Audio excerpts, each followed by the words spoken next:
Bien le bonjour et bienvenue à cette nouvelle capsule dans le cadre du cours SCT 4063. Aujourd'hui, on attaque le dossier 2, donc l'étude de principe. Cette section sera divisée en 3 parties. Donc aujourd'hui, nous attaquons la partie 1 qui porte principalement sur les différents types de systèmes. Il existe principalement 2 types de systèmes, soit les systèmes de transmission de mouvement et les systèmes de transformation de mouvement. La différence au niveau du système de transmission de mouvement, ce sera le même type de mouvement qui sera entraîné. Je m'explique, ce sera par exemple une rotation qui entraîne une rotation. Dans la transformation de mouvement, évidemment, le mouvement sera transformé. Donc, dans ce cas-ci, une rotation, par exemple, pourrait entraîner une translation. Le premier type de système que nous allons étudier est le système à roue de friction. Ici, l'organe moteur est une roue qui entraîne l'organe mené en utilisant les forces de friction qui s'exercent entre les 2 roues. Si l'ajustement doit être précis, les roues de friction ont l'avantage de pouvoir glisser pour éviter un bris de matériel. Ainsi, si le système n'est pas en mesure de fournir la force qui est demandée, donc par exemple, si une pièce venait qu'à bloquer dans le système, les roues glisseront l'une sur l'autre, entraînant une usure prématurée, mais en évitant un bris. Comme les roues ne tournent pas dans le même sens, on utilise parfois un organe intermédiaire, soit une roue dont le rôle n'est que d'inverser le sens de la rotation de l'organe mené. Il est important de noter que dans ce système, l'usure des roues ou la présence de poussière ou de lubrifiant peut nuire à la transmission du mouvement. Passons maintenant au système à courroie et à poulie. Dans ce système, l'organe moteur est une roue qui entraîne une courroie élastique qui entraîne à son tour l'organe mené. C'est le système qui est utilisé entre autres dans les perceuses à colonne. Encore une fois, ce système a l'avantage de pouvoir glisser. Ainsi, si la mèche de la perceuse à colonne se coince, la courroie va simplement glisser sur la roue. Comme la courroie est élastique, elle est plus facile à ajuster que les roues de friction, bien qu'il soit important que les axes soient parfaitement parallèles. Par contre, il faut parfois changer cette courroie élastique parce qu'elle peut perdre ses propriétés élastiques avec le temps et se fendiller. Encore une fois, il est important d'éviter les lubrifiants et les poussières qui peuvent nuire au système. Dans ce cas-ci, les roues tournent dans le même sens. Un organe intermédiaire est donc ici tout à fait inutile.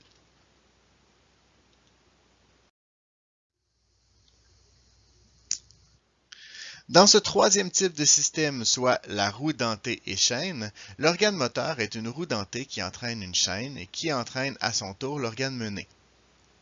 C'est le système que vous utilisez lorsque vous faites du vélo. Il ressemble au système à poulie et à courroie, mais la chaîne empêche le système de glisser advenant que la roue se coince. Il peut donc appliquer une plus grande force jusqu'à ce qu'il brise. Le système tolère mal de tourner à grande vitesse et peut dérailler dans ce cas. Il est plus bruyant et doit absolument être lubrifié. Dans le système de roue dentée ou le système d'engrenage, l'organe moteur est une roue dentée dont les dents entraînent l'organe mené.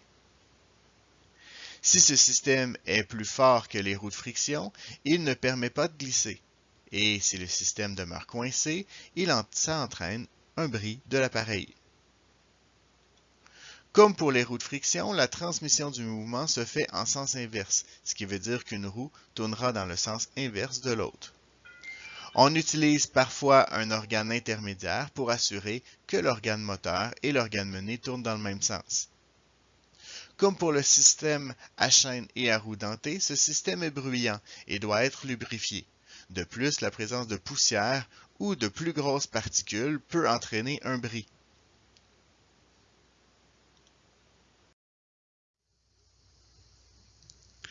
Le dernier système que nous étudierons au niveau des systèmes de transmission de mouvement est la roue et vis sans fin. Dans ce système, la rotation d'une vis entraîne la rotation de la roue dentée, mais selon un axe différent. L'avantage mécanique de ce système lui procure un atout indéniable. Ainsi, la force générée par le moteur est beaucoup plus petite que celle que procure la roue dentée. Par contre, la vis doit faire plus de tours que la roue dentée.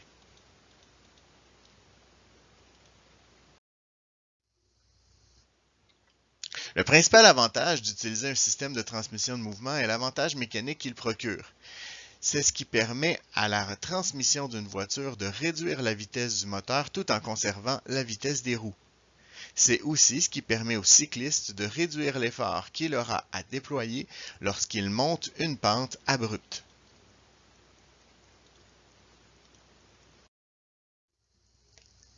Ainsi, dépendamment de la roue dentée utilisée au niveau du pédalier ou au niveau de la roue, le cycliste pourra avoir un certain contrôle sur l'effort qu'il aura à déployer et sur la vitesse de rotation du pédalier. S'il monte une pente, il préférera effectuer plus de tours de pédalier en déployant moins de force. Par contre, sur un plan horizontal, il peut se permettre d'appliquer plus de force et ainsi réduire le nombre de tours de pédalier. Étudions donc le principe utilisé. Ce qui nous permet de procurer un avantage mécanique au système, c'est la différence entre le nombre de dents des deux roues utilisées, soit celle au niveau du pédalier et celle au niveau de la roue arrière du vélo. Il faut comprendre que chaque haillon de la chaîne est occupé par une seule dent. Si la roue comporte moins de dents, elle doit donc faire plus de tours. Donc, si les deux roues dentées ont le même nombre de dents, elles feront autant de tours l'une que l'autre. Par contre, lorsqu'on étudie un vélo, la roue dentée du pédalier comporte plus de dents que celle de la roue arrière. Plus la différence entre le nombre de dents est petite, plus le nombre de tours de pédalier nécessaires pour faire avancer le vélo est grand. Par contre, la force à déployer sera alors plus petite.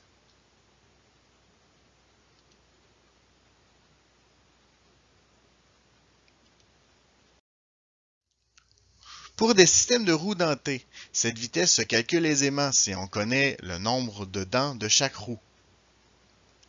Ainsi, la vitesse est inversement proportionnelle au nombre de dents. On peut même utiliser plusieurs engrenages pour décupler l'effet du système. La formule est exactement la même pour un système à roues dentées et à chaîne, à la différence près que les roues tourneront alors dans le même sens.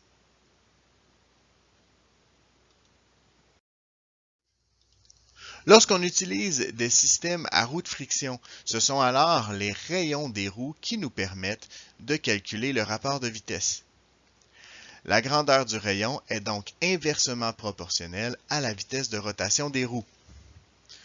Vous vous doutez que la formule est exactement la même lorsqu'on parle de système à poulies et à courroie.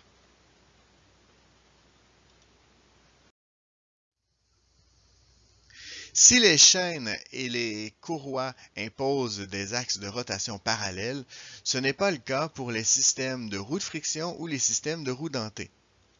Ainsi, comme on le voit ici, il existe différentes façons de changer l'orientation de l'axe de rotation.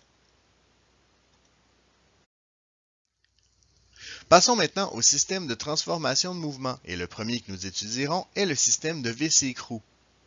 En fait, il en existe deux types. Dans le premier type, la rotation de la vis se transforme en mouvement de translation de l'écrou. On retrouve notamment ce type de système dans plusieurs types d'applicateurs en tube, comme la colle en bâton ou les tubes de désodorisant.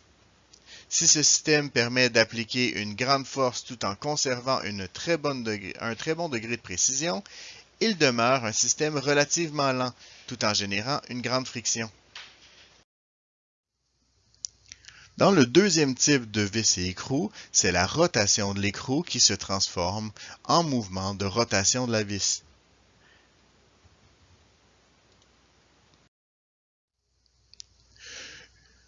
Le deuxième type de système que nous étudierons est le système bielle-manivelle et coulisse.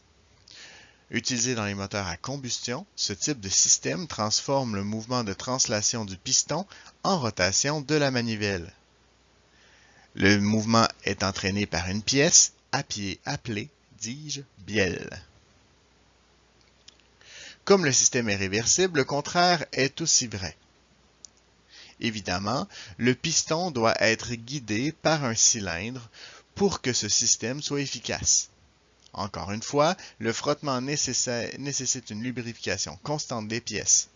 Cependant, ce système peut fonctionner à une très grande vitesse, comme c'est d'ailleurs le cas dans les voitures. Le prochain type de système que nous étudierons est celui du pignon écrémaillère. Dans ce type de système, la rotation d'une roue dentée, qu'on appelle le pignon, entraîne le mouvement de translation de la crémaillère. Comme le système est réversible, on pourrait aussi dire le contraire, soit que la translation de la crémaillère entraîne la rotation du pignon. C'est le système qu'on utilise entre autres pour concevoir le système de direction d'une automobile. Ainsi, la rotation du volant entraîne la rotation du pignon et ainsi la translation de la crémaillère qui change l'axe de rotation des roues. On utilise aussi ce type de système pour ajuster certains microscopes et télescopes. Si ce système permet l'application d'une grande force, la friction qu'il engendre contribue à l'usure des pièces. Une lubrification aide à réduire cette usure. Le quatrième système que nous étudierons est celui de la came égalée, ou came et tige poussoir. Dans ce type de système, la rotation d'une came entraîne un mouvement de va-et-vient, donc un mouvement de translation d'une pièce, soit le galet, aussi appelé tige-poussoir. Une came peut prendre différentes formes.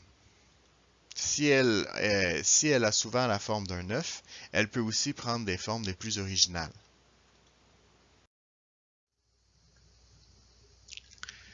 La forme de la came permet de générer plusieurs types de mouvements.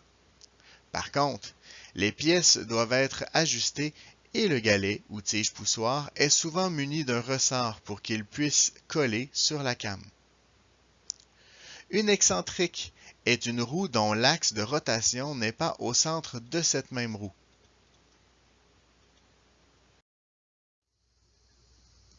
Elle est donc utilisée exactement comme une came et offre un mouvement plus uniforme.